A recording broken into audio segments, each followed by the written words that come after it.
आज की खबर सिर्फ एक खबर नहीं है, बल्कि ऐसे सवाल हैं जो पूरे सिस्टम को कटघरे में खड़ा करते हैं। सबसे पहले बात करते हैं पुणे की, जिसे ऑक्सफोर्ड द ईस्ट कहा जाता है। लेकिन इसी शहर के एक कॉलेज कैंपस के बाहर ऐसा हाई वोल्टेज ड्रामा हुआ कि उसका पूरा वीडियो अब सोशल मीडिया पर वायरल हो रहा है। एक पिता अपनी बेटी के साथ कॉलेज पहुंचता है और कुछ ही सेकंड में एक युवक को जमीन पर पटक कर सरेआम पीटना शुरू कर देता है। सवाल यह है कि क्या ये एक पिता का गुस्सा था या फिर कानून हाथ में लेने की पूरी घटना। आखिर पुणे के कॉलेज में ऐसा क्या हुआ जिसने पूरे देश में बहस छेड़ दी है। आइए जानते हैं इस पूरे मामले को गहराई से। पूरा मामला है महाराष्ट्र के पुणे शहर के लोनी कालभोर इलाके का, जहां स्थित MIT ADT यूनिवर्सिटी के पास यह घटना सामने आई। रिपोर्टर्स के मुताबिक पीड़ित लड़की इसी कॉलेज में पढ़ने वाली छात्रा बताई जा रही है। वहीं जिस युवक को पीटा गया बताया जा रहा है कि वो DY पाटिल कॉलेज का छात्र है। आरोप है कि ये युवक पिछले करीबन 15 दिनों से छात्रा को लगातार परेशान कर रहा था। सोशल मीडिया पर मैसेज भेजना, लगातार संपर्क करने की कोशिश करना और कॉलेज के आसपास उसका पीछा करना, इन सब वजहों से छात्रा काफी मानसिक तनाव में आ गई थी। शुरुआत में लड़की ने इस बात को सहन किया, लेकिन जब परेशानी बढ़ती चली गई तो आखिरकार उसने पूरी बात अपने पिता को बता दी। बेटी की परेशानी सुनकर पिता बेहद गुस्से में आ गए। बताया जा रहा है कि वो अपनी बेटी के साथ सीधे कॉलेज पहुंचे। उन्हें उम्मीद थी कि वो उस युवक से बात करेंगे और मामला खत्म हो जाएगा, लेकिन उसी दौरान वो लड़का एक बार फिर कॉलेज के आसपास घूमता हुआ दिखाई दिया। पिता ने उसे रोका और उससे सवाल किया कि मेरी बेटी को क्यों परेशान कर रहे हो। शुरुआत में कहा जा रहा था कि पिता ने उसे समझाने की काफी कोशिश की, लेकिन गवाहों के मुताबिक युवक ने अपनी गलती मानने के बजाय पिता से उल्टा जवाब लगाने लगा। बस यहीं से मामला बिगड़ गया। कहा जाता है कि उस युवक के रवैये से पिता का गुस्सा फूट पड़ा। उन्होंने उसी वक्त कॉलेज के पास ही उसे पकड़ लिया और देखते ही देखते उसे जमीन पर गिराकर पीटना चालू कर दिया। वायरल वीडियो में आप साफ देख सकते हैं कि पिता उस युवक को पकड़कर लगातार मारते हुए नजर आ रहा है और उससे कह रहा है कि अगर मेरी बेटी को दोबारा परेशान किया तो अंजाम बहुत ही बुरा होगा। यह पूरा घटनाक्रम कॉलेज कैंपस के पास ही दिन दहाड़े हुआ है। वहां मौजूद छात्रा और राहगीरों ने इस पूरी घटना को अपने मोबाइल में रिकॉर्ड कर लिया और कुछ ही घंटों में यह वीडियो सोशल मीडिया पर तेजी से वायरल हो गया। इस घटना के बाद पीड़ित छात्रा के परिवार ने कॉलेज प्रशासन पर भी गंभीर आरोप लगाए हैं। परिवार का कहना है कि उन्होंने पहले भी कॉलेज मैनेजमेंट को इस छेड़छाड़ के बारे में बताया था, लेकिन आरोप है कि कॉलेज प्रशासन ने समय रहते कोई ठोस कार्रवाई नहीं की है। परिवार का कहना है कि अगर कॉलेज पहले ही सख्त कदम उठा लेता तो शायद ये घटना होती ही नहीं। इस घटना ने एक बार फिर कॉलेज कैंपस में छात्राओं की सुरक्षा को लेकर बड़ा सवाल खड़ा कर दिया है। मामले का वीडियो वायरल होने के बाद अब पुलिस भी इस पूरे घटनाक्रम की जांच कर रही है। बताया जा रहा है कि लोनी कालभोर पुलिस स्टेशन इस मामले की जांच कर रही है। पुलिस दोनों पहलुओं को देख रही है। छात्रा के साथ हुई कथित छेड़छाड़, पिता द्वारा की गई सार्वजनिक मारपीट, अगर आरोप सही साबित पाए जाते हैं तो आरोपी पर भारतीय न्याय संहिता के तहत कार्रवाई हो सकती है। वहीं दूसरी तरफ कानून हाथ में लेने के कारण पिता पर भी कार्रवाई की संभावना बनती है। इस घटना के बाद सोशल मीडिया दो हिस्सों में बंट गया है। एक वर्ग का कहना है कि एक पिता ने वही किया जो हर पिता करता है, जब सिस्टम कार्रवाई नहीं करता तो गुस्सा आना स्वाभाविक है। वहीं दूसरी तरफ कुछ लोग कह रहे हैं कि कानून हाथ में लेना गलत है। अगर हर व्यक्ति खुद ही सजा देने लगे तो कानून का क्या ही मतलब रह जाएगा। यानी ये मामला सिर्फ एक मारपीट का नहीं है, बल्कि समाज, कानून और सुरक्षा व्यवस्था पर भी सवाल खड़े करता है। पुणे जैसे शिक्षा के बड़े केंद्र में हुई इस घटना ने गंभीर सवाल भी खड़े कर दिए हैं। क्या कॉलेज कैंपस में छात्राएं सुरक्षित हैं? शिकायत के बाद भी कार्रवाई में देरी क्यों होती जा रही? और सबसे बड़ा सवाल, क्या गुस्से में कानून हाथ में लेना स्वाभाविक है? फिलहाल पुलिस जांच जारी है और आने वाले दिनों में इस मामले में और भी कई खुलासे हो सकते हैं। लेकिन इस घटना ने एक बात तो साफ कर दी कि जब बेटियों की सुरक्षा का सवाल आता है तो एक पिता का गुस्सा कभी कभी सिस्टम से भी बड़ा हो जाता है। अब बढ़ते हैं अपने अगले खबर की ओर। अगली खबर आई है उत्तर प्रदेश के लखनऊ से, जहां एक सरकारी कर्मचारी को अपनी बीमारी साबित करने के लिए अपने ही अधिकारी के सामने कपड़े उतारने पड़े। जी हां, लखनऊ रेल डिवीजन में कुछ ऐसा हुआ जो सिस्टम की नाकामी को दिखाता है, और ये वीडियो सोशल मीडिया पर काफी तेजी से वायरल हो रहा है, जिसे देखकर आप भी हैरान हो जाएंगे। पूरा मामला क्या है, आइए जानते हैं। ये घटना उत्तर प्रदेश के लखनऊ रेल डिवीजन की बताई जा रही है। जानकारी के मुताबिक लोको पायलट राजेश मीणा, जो कि अनुसूचित जनजाति समुदाय से आते हैं, काफी समय से बवासीर यानी कि पाइल्स की गंभीर समस्या से परेशान। उन्होंने पहले इंदौर में अपना इलाज करवाया, लेकिन जब कोई खास फायदा उन्हें नहीं मिला तो आखिरकार 22 फरवरी को लखनऊ में उनका ऑपरेशन कराया गया। ऑपरेशन के बाद डॉक्टरों ने उन्हें आराम की सलाह दी थी। इसी वजह से उन्हें 22 फरवरी से 28 फरवरी तक की छुट्टी दी गई थी। लेकिन समस्या तब शुरू हुई जब ऑपरेशन के बाद भी उनका घाव ठीक नहीं हुआ और जब उन्होंने छुट्टी बढ़ाने का अनुरोध किया। बता दें कि उन्होंने पहले रेलवे हेल्थ यूनिट में भी जांच करवाई थी अपनी। यूनियन के मुताबिक डॉक्टर ने जांच के बाद माना कि उनकी हालत सच में गंभीर है और उन्हें आराम की जरूरत है। लेकिन डॉक्टर ने कहा कि छुट्टी बढ़ाने के लिए उन्हें वरिष्ठ अधिकारियों से बीमारी का प्रमाण पत्र लाना होगा। यहीं से पूरा विवाद शुरू हो गया।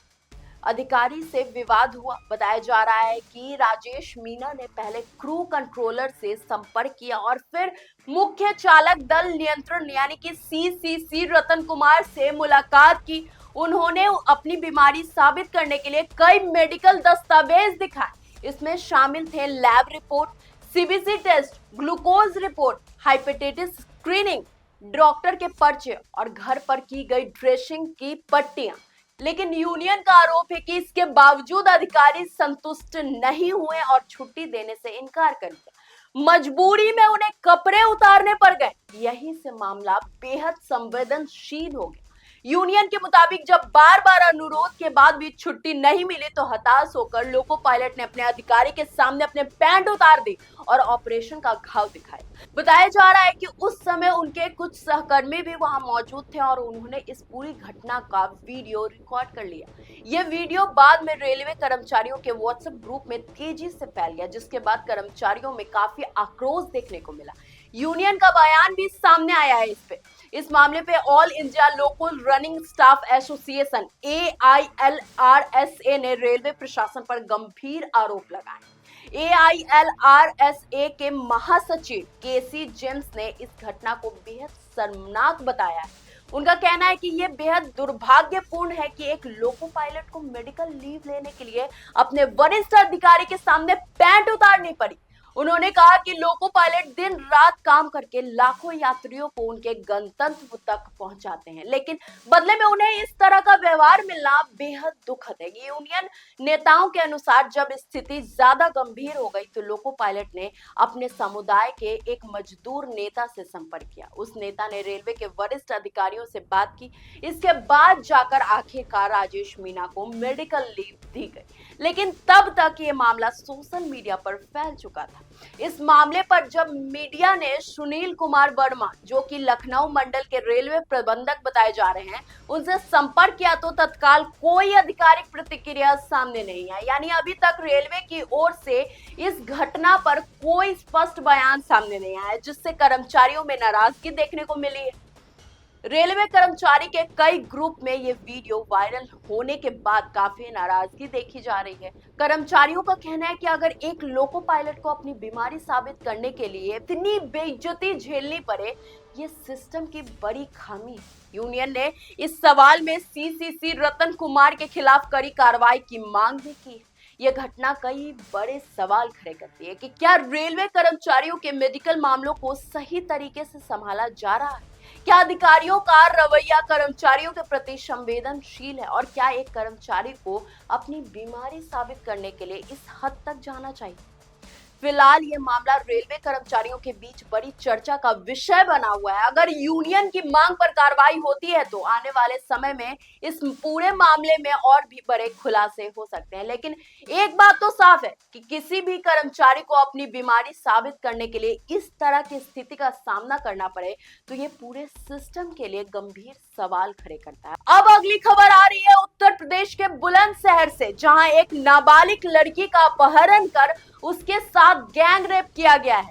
ये पूरा मामला उत्तर प्रदेश के बुलंदशहर जिले के चोला थाना क्षेत्र का बताया जा रहा है। होली का त्योहार था और इलाके में मेले का आयोजन किया गया था। बड़ी संख्या में लोग अपने परिवार के साथ वहां पहुंचे थे। इसी मेले में 16 साल की एक नाबालिग लड़की भी अपने परिवार के साथ घूमने गई थी।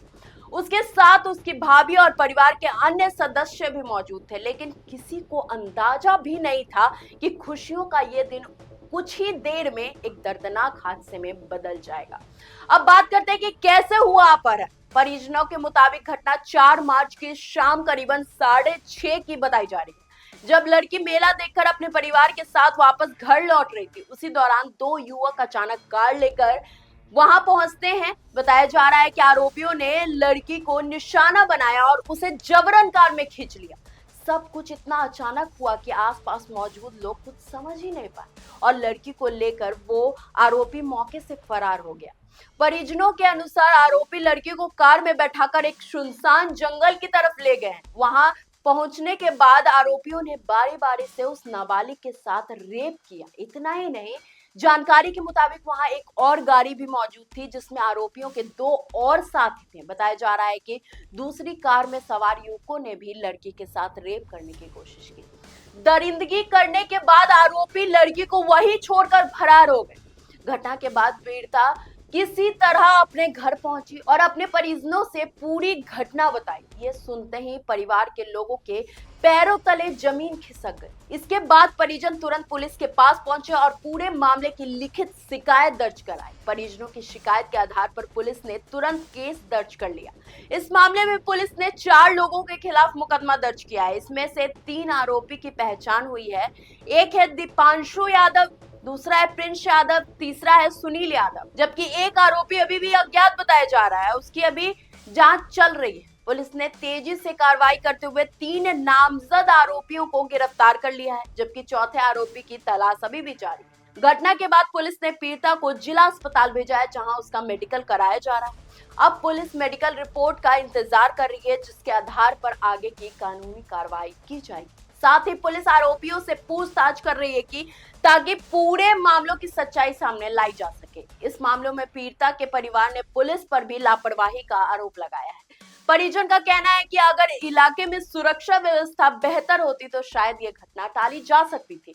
परिवार ने उत्तर प्रदेश के मुख्यमंत्री योगी आदित्यनाथ से भी न्याय की मांग की है। साथ ही उन्होंने आरोपियों के खिलाफ कड़ी कार्रवाई और एनकाउंटर की मांग भी की है। अब जानते हैं कि इस मामले में कानून क्या कहता है, क्योंकि पीड़िता नाबालिग है, इसके लिए मामला और भी गंभीर हो जाता है। ऐसे मामलों में आरोपियों पर आमतौर पर रेप की धारा, अपहरण की धारा और पॉस्को एक्ट के तहत कार्रवाई की जा सकती है। पॉस्को कानून के तहत नाबालिग के साथ यौन अपराध के मामलों में कड़ी सजा का प्रावधान भी है। ये घटना कई बड़े सवाल भी खड़े करती है कि क्या सार्वजनिक जगहों पर सुरक्षा पर्याप्त है?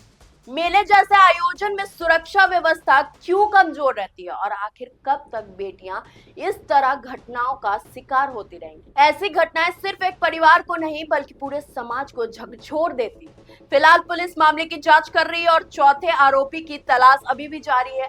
अब सबकी नजर इस बात पर टिकी हुई है कि इस मामले में पीड़िता को कितनी जल्दी न्याय मिलता है और आरोपियों को कितनी सख्त सजा दी जाती है, क्योंकि जब तक अपराधियों को कड़ी सजा नहीं मिलेगी तब तक ऐसे अपराध रुकने वाले नहीं। इस पूरे मामले पर आपकी क्या राय? क्या ऐसे अपराधों के लिए कोई और सख्त कानून होने चाहिए? कमेंट करके अपनी राय जरूर बताएं और ऐसे ही सच्ची और महत्वपूर्ण खबरों के लिए नेक्स्ट जन ब्रॉडकास्ट को जरूर सब्सक्राइब करें और तब तक के लिए धन्यवाद।